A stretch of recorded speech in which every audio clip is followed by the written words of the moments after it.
My being on call at the Monroe Hospital today is somewhat interesting, as we used to cover this hospital years ago. It started off by us going out to some of the outlying hospitals with the local surgeons, because they requested that we go with them to give anesthesia, since they were unsure what type of anesthesia would be available in these hospitals.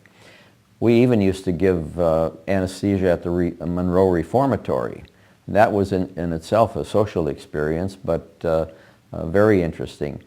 The inmates were trained as scrub techs, although I do believe that they had an actual registered nurse in the area to oversee them. Dr. Mason was doing a case at the Reformatory one day, and he had left his clothes in the locker when he changed, and when he got back to his locker, he found out that his wallet had been cleaned out, and he said, "Those guys ought to be in jail." We later began to do all of the anesthesia at the Monroe Hospital, since some of our local surgeons had set up a satellite office in Monroe and requested that we do the anesthesia at that hospital. However, once we got that established, the surgeons decided to quit their office in Monroe, and we were left covering the hospital without their services. We lost some members of the group at that time, or one member of the group at that time, and were somewhat short-handed, and then because of this we decided not to continue our coverage of that hospital. I'll tell you a little bit about some of the members that came to the group following our original 5. As I said, Dr. Whetstone came and joined us as the 6th member of the group, and following this we had correction, I can't remember, let's see now, who came after. Oh, Dr. Maxine Reed was the next to join our group in 1979, and she was followed in 1980 by Dr. Richard Galuska. Dr. Reed had taken some extra training at, or correction, she had had her residency at the Virginia Mason Hospital, and Dr. Galuska had trained at the University of Washington. They were excellent additions to the group, and Dr. Galuska is still practicing here in Everett. Dr. Reed retired some years ago and did some locum tenens work for several years before fully retiring. There was another member of the group before Dr. Gildner and myself joined, and this has quite an interesting twist. His name was Dr. Graham Ritchie, and he was a Scotsman via Canada, and he was an excellent anesthesiologist, but was not allowed to stay here in Everett. The reason being that he was not a citizen, and at that time both local hospitals had a clause that said if you are not a member of the local medical society, you cannot be a member of the hospital staff. And at that time the local medical society required that you be a U.S. citizen.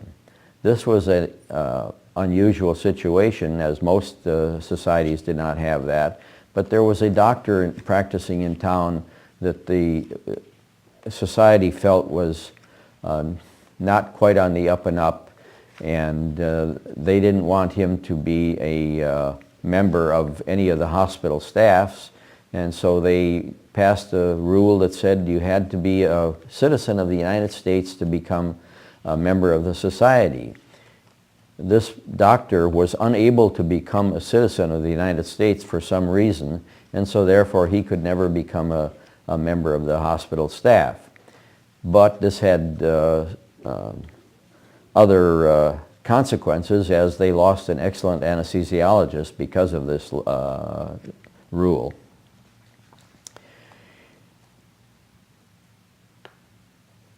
The practice of anesthesia in Everett has changed considerably over the years, and certainly has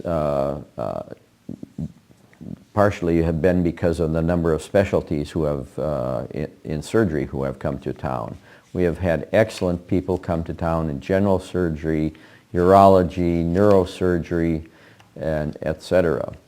One of the interesting things is Dr. Sanford Wright came to town to practice in his old hometown, and he happened to be a neighbor of mine when he was growing up. I lived only about a half a block down the street from him. We didn't know each other at that time, but have since become excellent friends and have enjoyed each other's company. I have seen other young students grow up in this community and come back to practice here in Everett, and this has been a very wonderful thing to see. After Dr. Galuska and Dr. Reed came, Dr. Jim Halcomb and Dr. Rick Ware joined our group.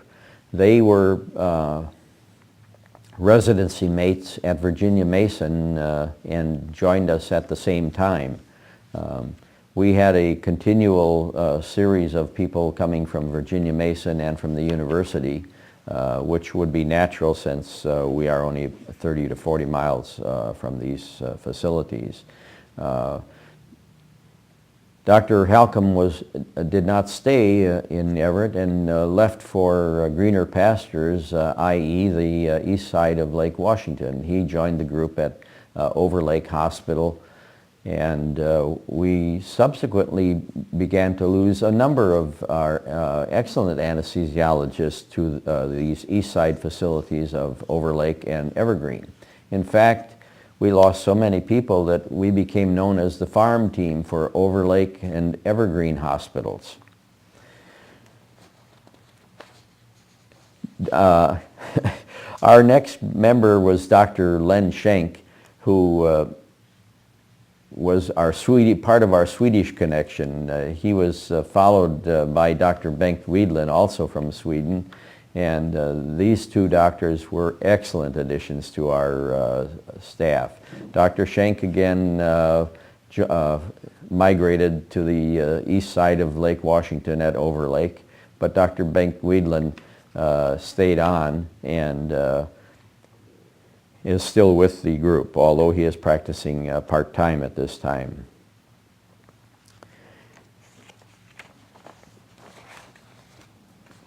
We had a significant addition of members to the group in several years following this. Dr. Jim Larson joined shortly thereafter, and he became a participant in the cardiac anesthesia program here at the Everett Hospital, and ultimately left our group to join the Everett Clinic, where he was able to continue his cardiac anesthesia practice.